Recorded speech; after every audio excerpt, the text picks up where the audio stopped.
I want to give a little update on my real estate career and how I was able to double my business. But in order to do that, we're going to go back and start at the beginning.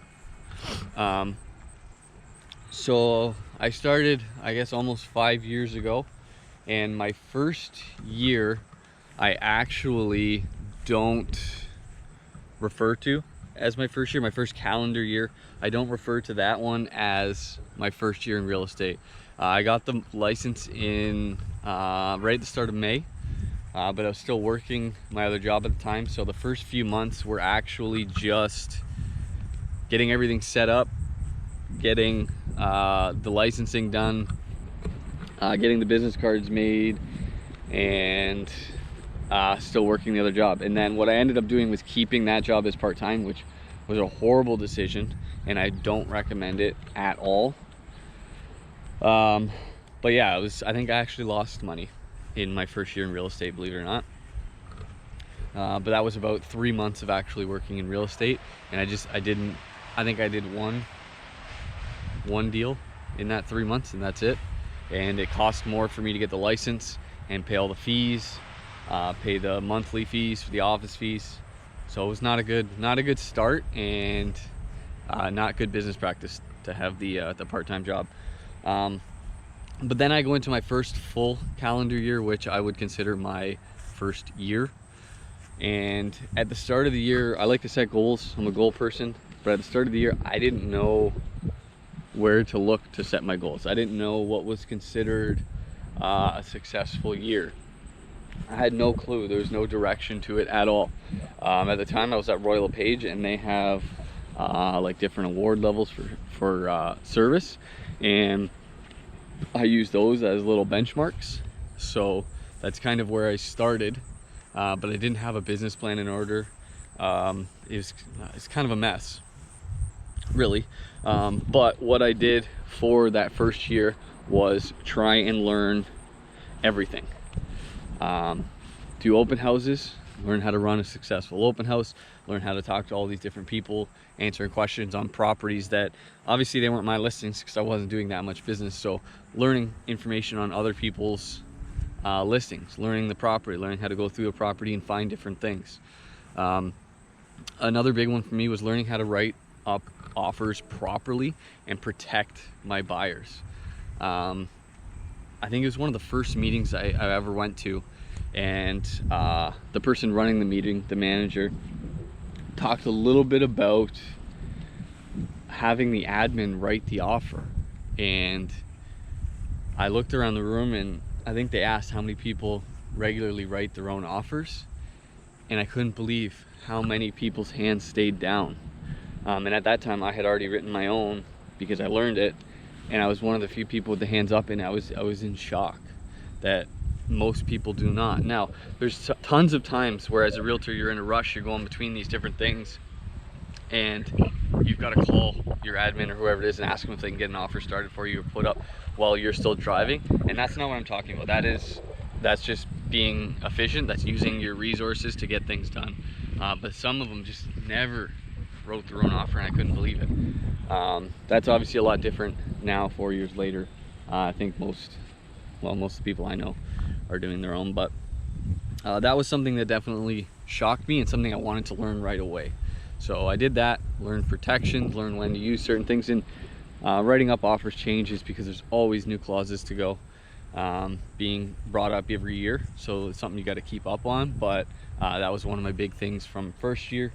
Had my first listing. It was very successful, and it's kind of what I liked about my first year was the listings. I had a good couple listings there, not many, but I had a good couple of them that showed me it's what I like to do, it's what I want to do. Year two, I did a little bit of business, again, not much, a little bit more than year one. As far as goals go, I missed the little benchmark goal that I wanted. I hit one a little bit underneath that, but I wasn't the most excited about it. But year two is when I really found success with my listings, my listing formula, how I like to do listings. It's when I realized that that was my strong suit, and that I know how to do that successfully. I know how to set houses up for success with the way that the market is. I knew that was a strong point for me then. So that was definitely the big part for year 2 for me. But again, I didn't hit the goals. I still didn't really have as much direction as I would like for my career, my business. It was year 2, I wouldn't have explained as successful, but I did find success in one aspect of the business. Year 3, I ended up getting a little more direction at that point.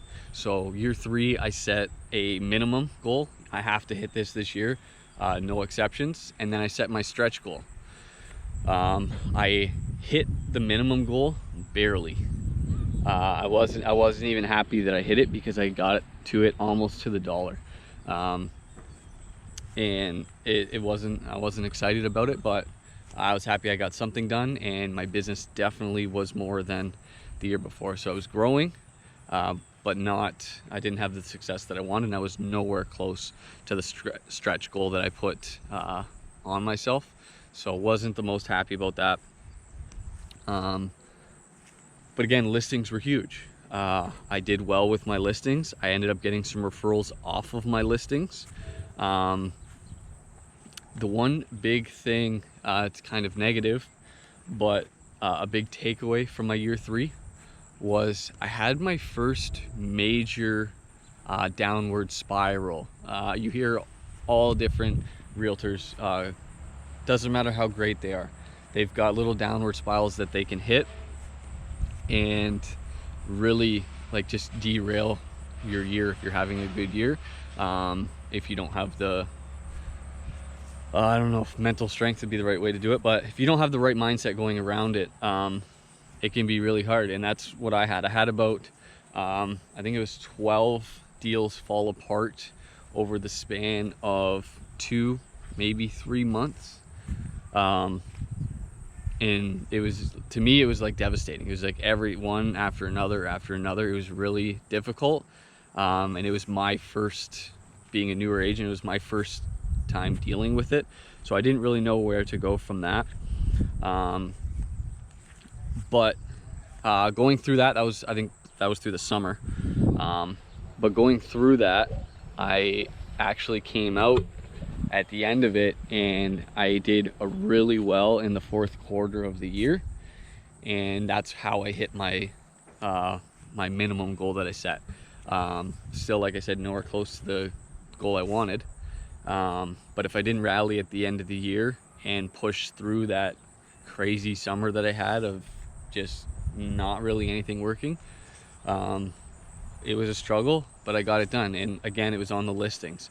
I think I just said I got some referrals off listings. People were starting to refer other people for my listing services, and I really knew that that's where my business was going to go. And if I want to grow my business, I've really got to hammer on showing what I can do for people on the listing side, making more money for them. So then now I would consider this my 4th year, even though technically it's I've been here longer. Like I said, the first one I don't really count, but I started the year really well. I set another goal to double the business, and at this point I already am double what my business was 2 years ago, which is fantastic. I'm really happy about it. It's still not where I want to be at, but with the whole Corona going on, that definitely slowed down the business a little bit. But I started the year really well, on track for over what my goal was, and then the Coronas kind of hit and threw the whole not the whole year off, but a good chunk of that spring market kind of threw it off. But one thing that really helped me with Corona is I realized the importance of branding, and I realized that I wasn't branded at all before. I was just put with company colors, And although the company has their branding, their color, all of their things, that doesn't help me personally in my own business. So I learned a lot about that doing some research early in the Corona stages, and that's what ended up making me switch brokerages.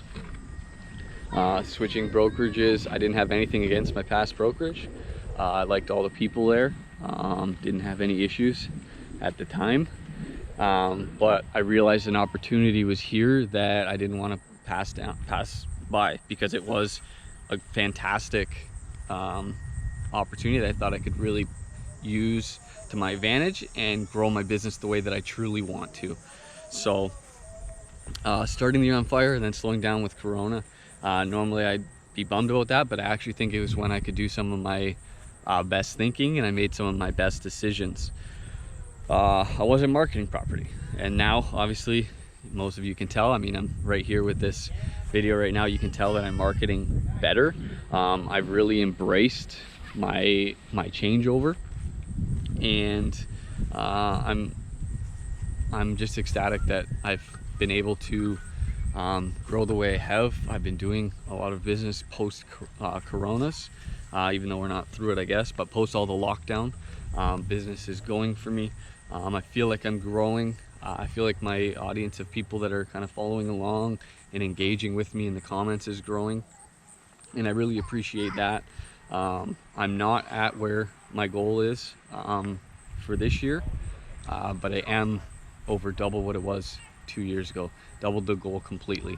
So I'm really happy about that. It shows me that I'm on the right track, and if I can keep getting these listings up and out, more and more people are gonna come and use my services, because I honestly think I do things different. I use a formula, I use research and data. There's a few others that I know that do, but not enough do it that way, and it's truly something that separates and something that really helps out. So that's where I'm at, and I'm hoping to continuously update on the career and any changes, good or bad.